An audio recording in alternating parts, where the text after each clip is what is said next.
Every pregnancy needs utmost care and attention. But certain pregnancies need a little extra attention. An RH negative mother carrying an RH positive baby is at increased risk of complications.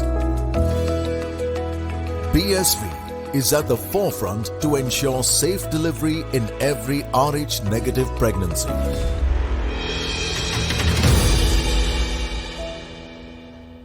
Hello and welcome to The Outside View, brought to you by Women's Cricket Zone and presented by BSV, Puma, Food and Wellness and AMRI Hospitals. So tomorrow's match between West Indies and India. West Indies, as we termed them as the surprise package, have pulled in some stunning performances. India, of course, won their opening game against Pakistan, but then had to face a defeat against New Zealand. So let's just preview this game, wherein alongside me I have Dane and Marina. Coming to you, Dane, first. A change there wherein Yastika replaced Shafali in the match against New Zealand. Will they go with the same setup, or do you think we need to back Shafali? Yastika had a decent outing against New Zealand. How, as a team management, would one deal with these things?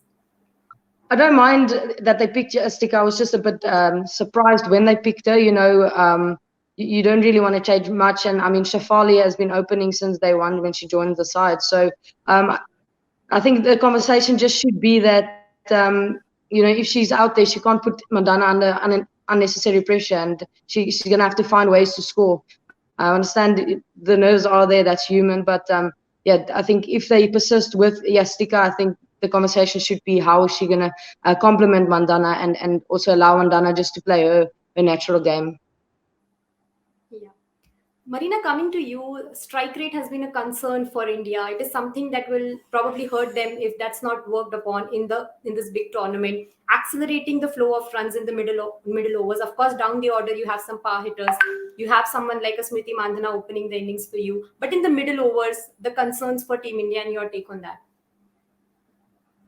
Well, like we were talking about this earlier, I think that's the same problem with Pakistan and India. Both probably get more cautious in the middle overs, and they think that they can cover it up at the end of the innings. But again, at this level, with good opposition, good fielding sides, brilliant catches being taken, I think that it's going to be a very hard task. That if you leave so much at the end, again, it's more about rotating strike, picking up your bowlers to score at in the middle overs as well. And again, I think that what you can pick up from teams like Australia, England, even New Zealand has started doing it, is that they know their strengths. They try to, if one is comfortable against an off-spinner, that person will take most of the strike. If other is comfortable, the other will. It's more about the partnership and dividing those middle overs to your value. So I think that's one point where India and Pakistan also is struggling. India has more maturity.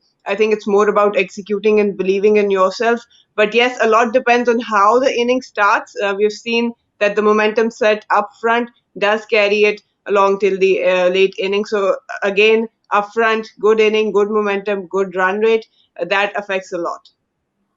This is going to be a big game, considering the form that West Indies have shown in the tournament, and this would also be important for India to win. Let's just quickly have a look at the head-to-head stats so as to how the teams have fared when they've faced each other on multiple occasions in the ODI format. So clearly, India have an edge over West Indies. Played 25, West Indies have won 5, and India have won 20. So talking about the first match, Pooja Vastrakar did well against Pakistan with the bat, did well against New Zealand with the ball, to the basket of skills that she brings to the table, Dane. Yeah, and she's a gun fielder as well. You want to have impact players like Pooja on your team. She's come into her own. I saw her a couple of years ago when she just joined the side, and certainly didn't think that she was gonna.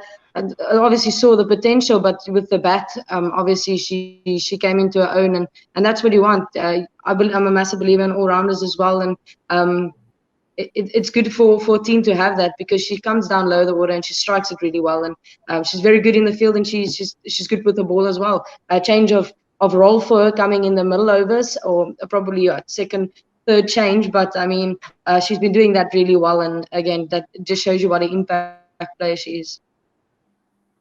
Of course, and Harmanpreet Kaur looked in good form, played that knock of 75 runs in the last match. That should be a good positive for India because that's what we've been talking since long. She looked good in the warm-up game in the last ODI against New Zealand as well. So teams will pin their hopes on her to just continue her good momentum further, Danny. Listen, yeah, Harman's finding her feet or form, not a feat. She can play. She's an incredible cricketer. We know how she can do and how she can strike the ball. And yeah, and she's going to be an integral part of the Indian side if they're going to have any success at this World Cup. It's not going to rely solely on her because they have a quality team, but definitely she's going to have a massive impact for them to do really well. Yeah, there's a lot of talk about her form in the New Zealand series, which I didn't feel like it was fair. She's been an incredible ambassador for Indian cricket, and she's been playing really good. She came off a play of the Big Bash, stuff like that. So players are allowed to go through a patch. People is just too quick to obviously criticize instead of just supporting her because, as I said, she is a big part of that team, and you definitely don't want her to be down on herself. You want to kind of uplift her and get her to be the best version of herself for that team, and she's certainly finding a way to that with the bat. Hayley Matthews, for that matter, brilliant performances in both the matches with the bat, with the ball. Your thoughts on her? Yeah, she's a talented cricketer. We certainly have had our battles on the field in the recent past, but I mean, she's a competitor. She's very good, young player, but still experienced, and that's what they need from Hayley. She went up the order, then down the order again, and then came back up, and a brilliant move from the coaching staff, and great for her to obviously take it on board again. It's not always easy if you go down the order to come up again and perform the way she has. So, and that's credit and testament to the type of player she is. So it's really good. And Marina mentioned earlier that teams need to get off to a good start, and she's certainly giving them that. And I mean, Dotton hasn't even really featured, so it's going to be a formidable batting lineup when Dotton has as well, featured with her. So, but again, she's been very good.